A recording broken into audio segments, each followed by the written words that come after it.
ಯನಪೋಯ ವಿಶ್ವವಿದ್ಯಾನಿಲಯದ ಅಡಿ ಕಾರ್ಯಾಚರಿಸುತ್ತಿರುವ ಯನಪೋಯ ವೈದ್ಯಕೀಯ ಕಾಲೇಜಿನ ಜಿರಿಯಾಟ್ರಿಕ್ಸ್ ಮೆಡಿಸಿನ್ ವಿಭಾಗ ಮತ್ತು ಕಮ್ಯುನಿಟಿ ಮೆಡಿಸಿನ್ ವಿಭಾಗ ಮತ್ತು ಜಿರಿಯಾಟ್ರಿಕ್ಸ್ ಸೊಸೈಟಿ ಆಫ್ ಇಂಡಿಯಾ ಇದರ ಕರ್ನಾಟಕ ಚಾಪ್ಟರ್ ಇದರ ಜಂಟಿ ಆಶ್ರಯದಲ್ಲಿ 38ನೇ ವಾರ್ಷಿಕ ಸಮ್ಮೇಳನ ಜೆಸಿಕೋಸ್ 2023 ಡಿಸೆಂಬರ್ 16 ಮತ್ತು 17ರಂದು 2 ದಿನಗಳ ಕಾಲ ದೇರಳಕಟ್ಟೆಯ ಯನಪೋಯ ಕ್ಯಾಂಪಸ್ನಲ್ಲಿ ನಡೆಯಲಿದೆ ಎಂದು ಯನಪೋಯ ವೈದ್ಯಕೀಯ ಕಾಲೇಜಿನ ಜಿರಿಯಾಟ್ರಿಕ್ಸ್ ವಿಭಾಗದ ಮುಖ್ಯಸ್ಥೆ ಡಾಕ್ಟರ್ ಪ್ರಭಾ ಅಧಿಕಾರಿ ತಿಳಿಸಿದರು. ತೊಕ್ಕೊಟ್ಟುವಿನ ಪ್ರೆಸ್ ಕ್ಲಬ್ನಲ್ಲಿ ನಡೆದ ಸುದ್ದಿಗೋಷ್ಠಿಯಲ್ಲಿ ಮಾಹಿತಿ ನೀಡಿದ ಅವರು, ಯನಪೋಯ ವೈದ್ಯಕೀಯ ಕಾಲೇಜಿನಲ್ಲಿ ಹಿರಿಯ ನಾಗರಿಕರಿಗೆ ಚಿಕಿತ್ಸೆ ನೀಡುವ ಜಿಲ್ಲೆಯ ಏಕೈಕ ಚಿಕಿತ್ಸಾ ವಿಭಾಗವಾಗಿರುವ ಜಿರಿಯಾಟ್ರಿಕ್ಸ್ ವಿಭಾಗದಲ್ಲಿ ಸ್ನಾತಕೋತ್ತರ ಪದವಿಗೆ ಅವಕಾಶವಿದ್ದು, ಸಮ್ಮೇಳನದಲ್ಲಿ ದೇಶ ವಿದೇಶದ 250ಕ್ಕೂ ಹೆಚ್ಚು ಪ್ರತಿನಿಧಿಗಳು ಭಾಗವಹಿಸಲಿದ್ದು 96ಕ್ಕೂ ಹೆಚ್ಚು ವಿಚಾರಗಳನ್ನು ಮಂಡಿಸಲಿದ್ದಾರೆ ಎಂದರು.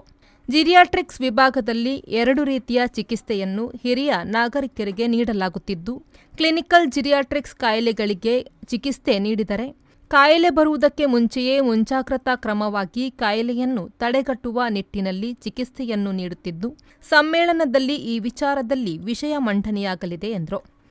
ನಾವು 15, 16, 17ರಂದು ಒಂದು ನ್ಯಾಷನಲ್ ಕಾನ್ಫರೆನ್ಸ್ ಆನ್ ಜಿರಿಯಾಟ್ರಿಕ್ಸ್ ಮೆಡಿಸಿನ್ ಅನ್ನೋ ಟಾಪಿಕ್ ಮೇಲೆ ಒಂದು ಕಾನ್ಫರೆನ್ಸ್ ಮಾಡ್ತಾ ಇದ್ವಿ. ಹೆಚ್ಚಿನವರಿಗೆ ಜಿರಿಯಾಟ್ರಿಕ್ ಮೆಡಿಸಿನ್ ಅಂದರೆ ಏನು ಅಂತ ಗೊತ್ತಿರುವುದಿಲ್ಲ. ಹಿರಿಯ ನಾಗರಿಕರ ತಜ್ಞರನ್ನು ಜಿರಿಯಾಟ್ರಿಷಿಯನ್ಸ್ ಅಂತ ಕರಿತೀವಿ. ಆ ಥರ ಒಂದು ಸ್ಪೆಷಾಲಿಟಿ ಮಂಗಳೂರಲ್ಲಿ ಯಾವ ಕಾಲೇಜಲ್ಲೂ ಇಲ್ಲ. ನಮ್ಮ ಯನಪೋಯ ಮೆಡಿಕಲ್ ಕಾಲೇಜಲ್ಲಿ ಮೊದಲ ಬಾರಿಗೆ ನಾವು MD geriatric medicine course start ಮಾಡಿದ್ದೀವಿ. ಆಗಲೇ 6 ವಿದ್ಯಾರ್ಥಿಗಳು ಅದರಲ್ಲಿ ತರಬೇತಿ ಪಡಿತಾ ಇದ್ದಾರೆ.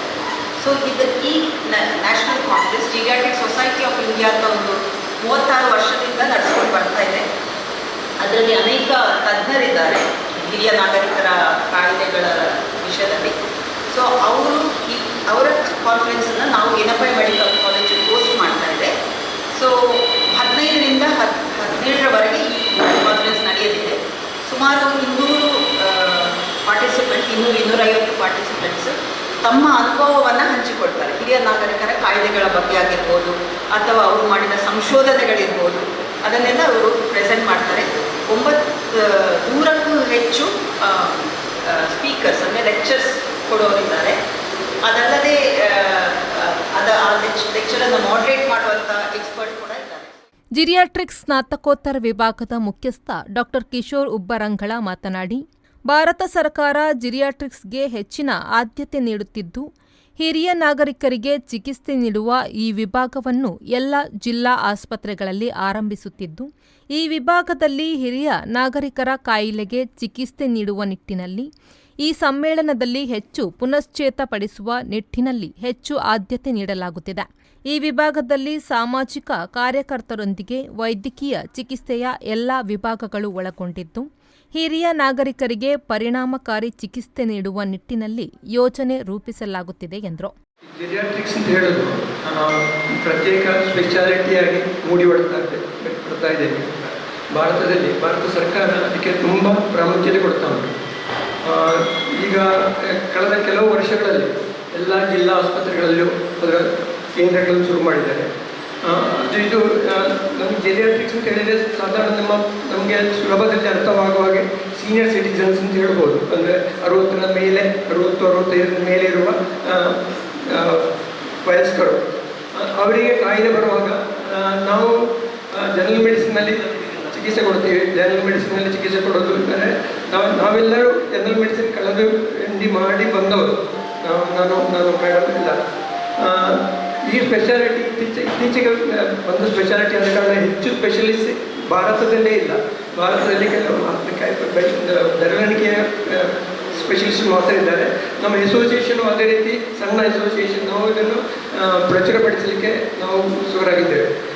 ಇದರಲ್ಲಿ ಯಾವ ರೀತಿಯ ಇಂಪಾರ್ಟೆನ್ಸ್ ಇದಕ್ಕೆ ಇದೆ ಅಂದರೆ, ನಮಗೆ ನೀವು ಆಲೋಚಿಸಬಹುದು, ಕಾಯಿಲೆಗಳು ಎಲ್ಲ ಮನುಷ್ಯನಿಗೆ ಬರುತ್ತದೆ.